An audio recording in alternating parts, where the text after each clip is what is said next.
yesterday, August 31st, was Saturday. It should have been a great day, a long holiday weekend. Instead, a little after 3 in the afternoon, we had something happen that we never would wish on anyone. The Texas Department of Public Safety made an initial traffic stop at about 3:15 on I-20 yesterday afternoon, and their trooper was shot during that traffic stop. Our subject then proceeded into the city of Odessa, and over a period of time created several more victims.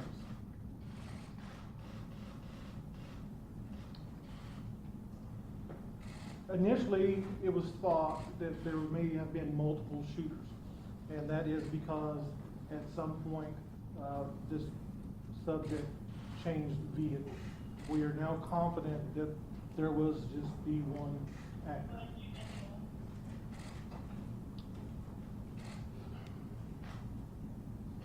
This is an ongoing investigation.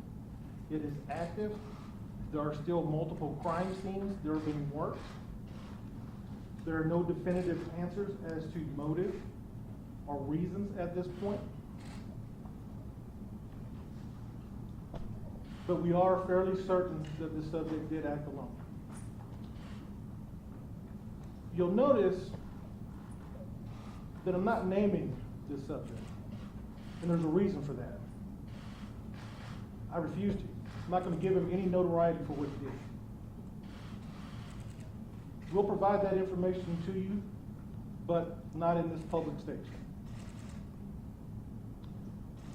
As we stand, 22 people are injured, 3 of them law enforcement.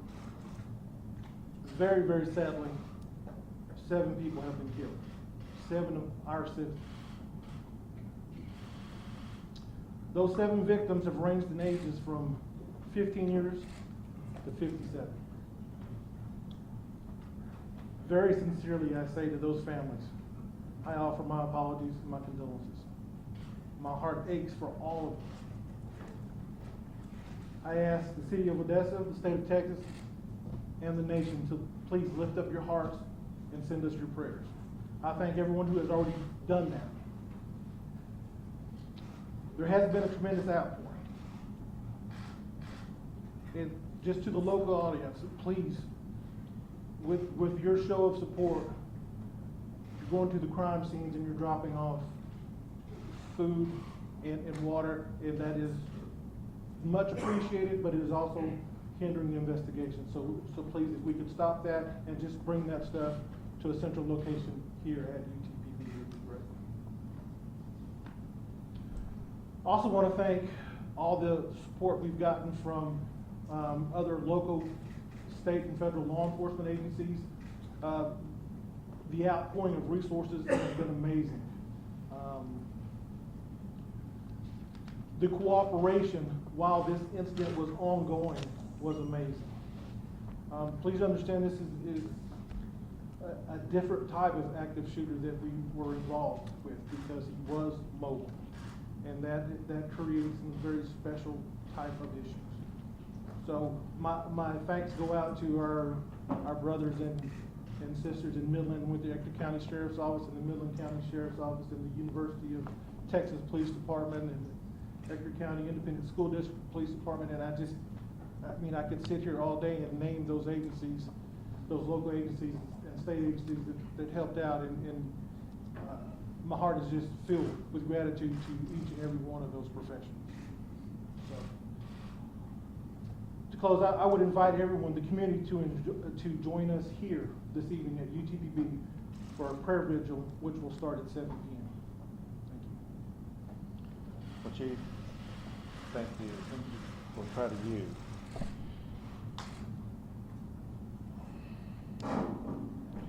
As you all know, the lives of the people of Odessa and the entire Permian Basin region have been shattered over the past 24 hours. Hearts have been broken. We want people of the Permian Basin to know that all of Texans stand with you and embrace you at this time of challenge. We are here today, and we'll be here every day until this community is pieced back together. But we know that words alone are inadequate. Words must be met with action. I want to thank the police chief for his tireless efforts over the past 24 hours in the robust and heroic response that he and his fellow law enforcement agencies and officers utilized to bring the gunman down and to quickly de-escalate the challenge and to literally save lives that could have been lost had it not been for the action of the collaborative effort by law enforcement. Along those lines, we cannot thank enough all of the first responders from all of the law enforcement agencies involved in this process to ensure that they were going to be able to do what was necessary to restore safety in this community. As governor, I particularly want to thank the Texas Department of Public Safety for what they did. We talk about this all the time, and that is, there is no such thing as a routine stop. The way all this began yesterday was with what would be categorized as a routine stop by the Texas Department of Public Safety, only for that stop to immediately escalate into gunfire by this killer, with a DPS officer being injured in the process. So I appreciate the way that the Texas Department of Public Safety steps up every single day, always prepared, knowing that their lives are on the line any stop they make, ensuring safety in our communities across the state. I also want to express my gratitude to the incredible healthcare providers in this region. They had to deal with probably what was their most challenging day ever, and they stepped up with collective calm and poise to make sure that they were able to heal the wounded as quickly as possible. I want to express my deepest sorrow for the families who have lost a loved one, and for all the victims who have been wounded. The hurt you feel is incalculable, but you must hold on to the hope that you can also have. And we're seeing this already with the family of one of the victims. Some of you know that one of the victims is a 17-month-old child. And moments before coming in here, I received a text from the mother of the 17-month-old. I want to read you the text of what this mother wrote. She said, quote, "Thank you all for praying. This is all of our worst nightmare. But thank God she's alive and relatively well." She goes on to say that toddlers are funny because they can get shot but still want to run around and play. She says that we are thanking God for that. Her mouth is pretty bad, but will heal and can be fixed. Thankfully, it doesn't seem like her jaw was hit, just lip, teeth, and tongue. She is having surgery tomorrow to remove the shrapnel from her chest and to fix her lip and mouth and to get a better look at her tongue. We are thanking God for healing her and appreciate continued prayers. Well, I want her family to know that they can be assured of those prayers today, tomorrow, and every day as that young child continues her pathway to healing. Let me say this. I have been to too many of these events. As governor, the first one I went to was after the shooting in downtown Dallas that killed police officers as well as others. Then there was Sutherland Springs, where 26 people were killed. Then there was Santa Fe High School, where 10 people were killed. And then less than a month ago, there was a shooting in El Paso. Well, I'm heartbroken by the crying of the people of the state of Texas. I'm tired of the dying of the people of the state of Texas. Too many Texans are in mourning. Too many Texans have lost their lives. The status quo in Texas is unacceptable, and action is needed. After the shooting at Santa Fe High School, I signed more than 15 laws to make our schools safer from shooting attacks. In the immediate aftermath of the shooting in El Paso, I've worked with the Lieutenant Governor and the Speaker as well as legislators. I've also worked with the victims as well as advocacy groups. We have been working on drafting solutions that can be taken by legislators as well as solutions that can be taken by the governor and the executive branch in Texas. Solutions that address racist hate attacks like what happened in El Paso. Solutions that will address keeping our community safer. Now, in the aftermath of this shooting and the unique aspects of this shooting, we must broaden our efforts to address the tragedy that has befallen Odessa, and we must do so quickly. We need solutions that will keep guns out of the hands of criminals like the killer here in Odessa, while also ensuring that we safeguard Second Amendment rights. And we must do it fast. Most of all, in the aftermath of what happened here in Odessa, we must replicate what we have seen in El Paso, Sutherland Springs, Santa Fe, and in Dallas. And that is, we must do what Texans do best. In times of tragedy, we unite. We come together. We support each other. We reinvigorate our community with the love that we have for one another. And knowing the Permian Basin the way that I do, I know that is exactly what's going to happen here in Odessa, in Midland, in the entire region. So thank you all as a community for what you will be doing to helping each other.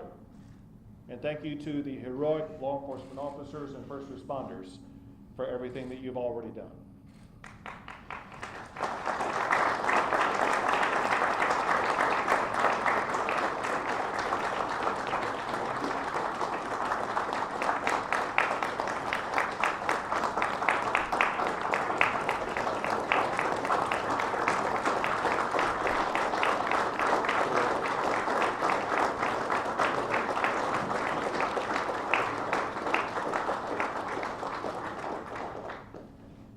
Well, as we continue with this press conference, first I'd like to echo and applaud the governor for all the work he's doing in trying to bring a lot of attention, needed attention, overdue attention onto the active shooter scenes that we unfortunately work and having to respond to.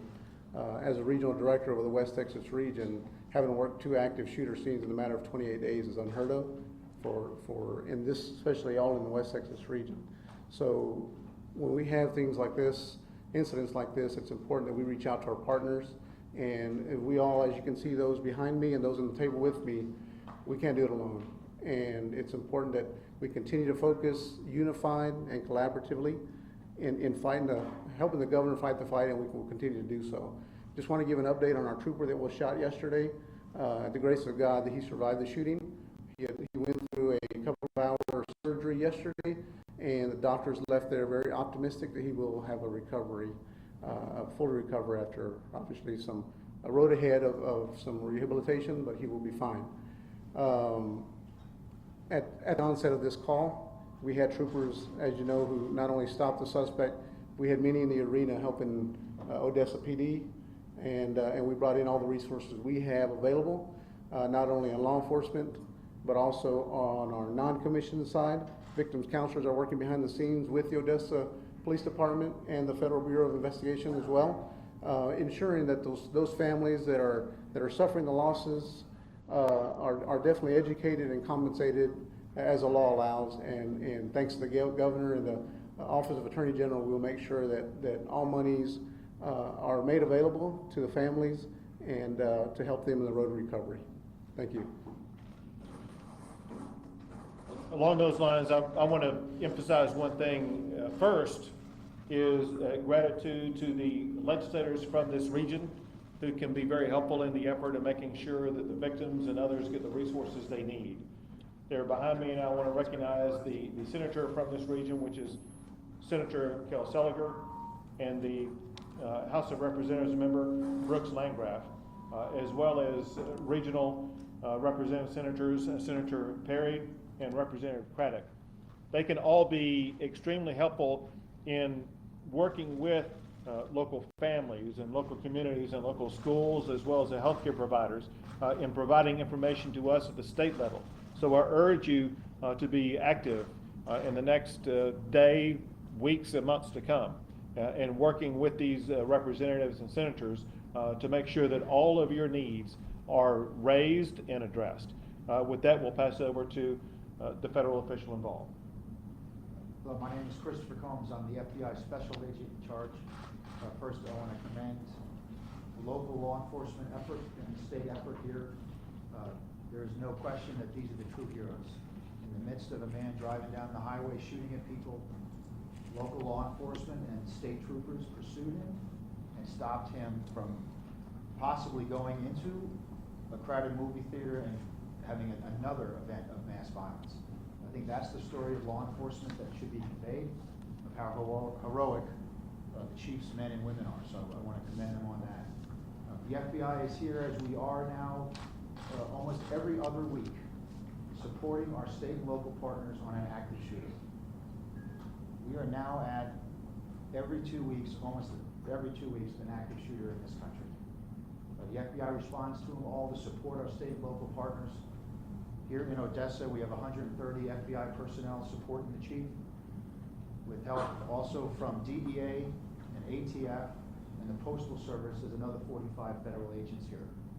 So I have pledged all of federal law enforcement to support the chief and the commander, that we can help them on this. I know your questions are probably, is there a connection to terrorism in this? At this point, I can tell you, we do not believe that there is any connection to any domestic or international terrorism. We are still working through that. We're conducting searches at this exact moment in time to make sure that there is nobody else even possibly connected with this. I support the chief's announcement. We do believe this is a single shooter. This was not a multi-shooter event. We have worked very closely in the past with DPS and the Texas Rangers. In fact, the very same team that worked at the Sutherland Springs mass shooting is the team that's here from the Rangers, along with the FBI team that did that crime scene as well. So the connection between the FBI, the DPS, Odessa Police is built on unfortunate experience of working together. But we are all working together to make sure that this community is as safe as it possibly can be. And we will be here for the duration of the time that the chief needs our services. And unfortunately, we will then get ready to go to the next active shooter, which is an unfortunate statement to make, but it seems like that's what we do. We respond to one after another of these horrible events. And we will always be here to support our local partners and help them through these horrible tragedies that we've seen here in Texas and across the country. Thank you, sir. Thank you. A few questions. Chief, could I ask you, do you believe that the gunman was going to go into that theater? Is that your belief? You know, there's no way of absolutely knowing that, but it begs the question, why go to the theater if you're not planning on entering the theater? And please understand that on a Saturday afternoon in Odessa, Texas, that is one of the most crowded places to be.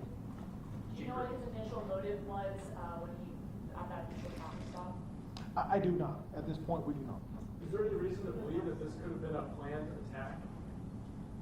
Again, the investigation is still ongoing, and there's a lot of questions that we just don't have answers to at this point. Do you feel that? Can you describe the moments in that shootout outside the movie video? Can you describe that shootout? How long did it last? Did the shooter have a chance to reload? Was he saying anything to the officers that were there? Again, you know, all that is still under investigation. There are some videos that are out there, but I'm not going to get into that incident at this point. For this point of order, we're gonna call on people to. You want to start over there? And then we'll call on you. Chief, you there was also another crime scene we responded to in front of Bradley Stadium where an eyewitness told us that a blue pickup truck was shot by police officers and that it was involved in a chase earlier that evening. Do you know what that scene is connected to the shooting that happened earlier today? And if not, can you still tell us what happened in that situation? I have no information about the incident that you're talking about. What was the firearm used in the shooting and how did the suspect obtain it? Okay, the firearm was an AR type weapon, and as far as how he obtained it, that is still under investigation. Why did you have to stop in the first place? Why did he stop in the first place? He stopped for a simple traffic violation. By DPS. By DPS for failed to signal required distance. What? I'm sorry? Criminal record? He's got, I believe there is some criminal record attached to his driver license that I'm sure that'll surface later. No, right here, right here. Question for the governor. By coincidence today, a bunch of new gun laws went into effect in Texas that a lot of people see as weakening gun laws in Texas. What do you say to people who look at that and wonder if Texas is going the wrong direction to stopping more shootings? Well, for example, one of the laws that went into effect, and some deal with issues like this, and that is laws that ensure that school marshals, more school marshals will be able to have guns to keep schools safer. So some of these laws were enacted for the purpose of making our community safer. Is Texas doing enough to restrict guns like AR-15? Well, what we have been doing, especially in the aftermath of the shooting in El Paso, we've been meeting daily, in part with members of the legislature, in part with victims, in part with members of the community, in part with our federal counterparts. And we've been hammering out on a daily basis new additional solutions that we will be working to offer up, some by the governor, some by the executive branch, some by the legislature. But these will be new and different solutions that will work to de-escalate gun violence in Texas. Does it increase the sense of urgency to have 2 incidents like this within a month? Absolutely. Is the suspect from Odessa? Is the suspect from Odessa? The suspect has an Ector County address. In the front and glasses. Yes, sir. Please go ahead, sir. Sir, do you know any reason why the subject would have been resistant being stopped? For example, were there outstanding warrants or unresolved criminal matters with him, as far as you know? As far as I know, there was no active warrants. Can you walk us through the timeline of who was stopped? No, we can't, actually, because it's a very chaotic situation when these things happen, and that is all being pieced together as we speak.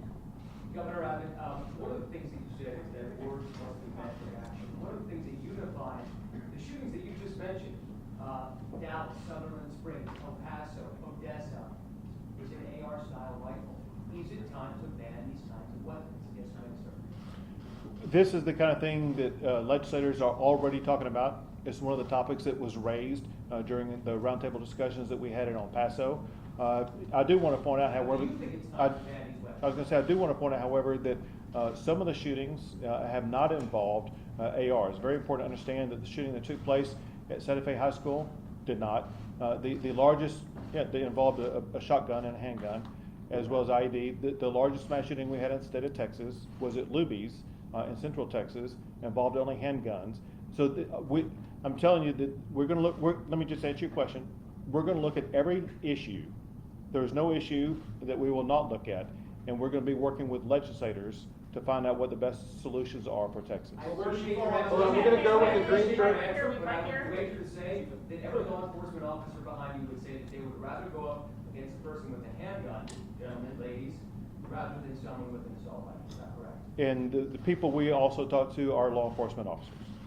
Next question. Next question. So hold your questions, please. Several crime scenes throughout the city. Yes. Do you believe that deaths happen at each one, or are they all going to be taped off just throughout the investigation? Because I know it was chaotic, and obviously some of those that were injured died overnight. So which ones specifically would you consider to be those deadly scenes, or are all of them being processed? All scenes are being processed. Again, well over 15 scenes. It takes time to process that many scenes. And with someone who has AR in their car like that, is that a concern that maybe you guys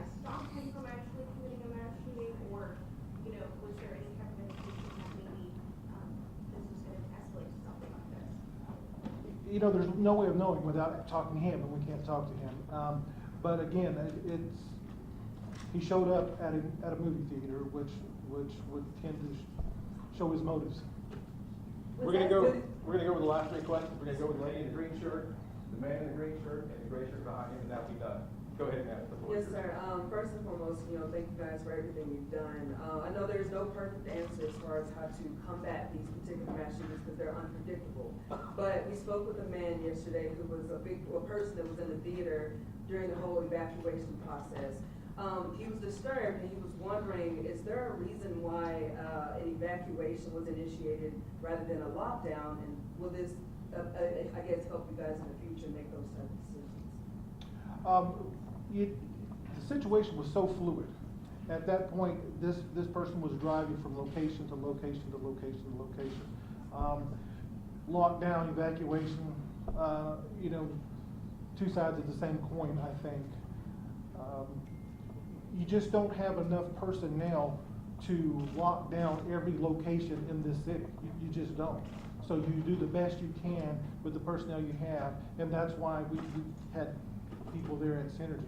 And I think, again, lockdown, evacuation, either way could. During that time, did you guys lose him while he was doing what he was doing? Absolutely. Absolutely. All right, next, we're gonna go with you, sir. And earlier yesterday, you said that it was a person that knew who it was. And was there a reason why you knew who it was? Did something happen earlier that day that you were tipped off on? Because you said something earlier yesterday that it was a guy who you knew that you were looking for. It was a certain guy that you were looking for. No, I think maybe you misunderstood what I was saying yesterday. What I was saying yesterday was that when the suspect was down, we had a good idea of who he was at that time. And that we just had not totally identified him yet. That's why we wouldn't release that until we had an absolute stone cold identification on him. That's what I was saying. Last question in the back. Two-part question. For Christopher with the FBI, you guys have a team over in West Odessa right now responding to a home search warrant. They've made entry into the home. What can you tell us about that investigation? How is it related to the suspect or anyone else in this investigation? I can tell you we're executing a federally authorized search warrant at this point in time.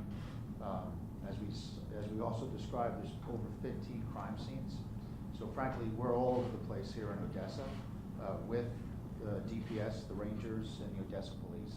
So I would say all day today, and probably all day tomorrow, you're going to see significant police and FBI activity throughout the city.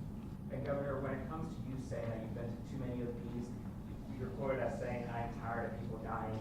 Based off what the FBI is saying statistically that they're responding to these kind of situations every 2 weeks, what can you say to the people of Texas that you might have to be in front of them again 2 weeks from now as the call for action regarding gun control grows? What can you say to the people in calm down?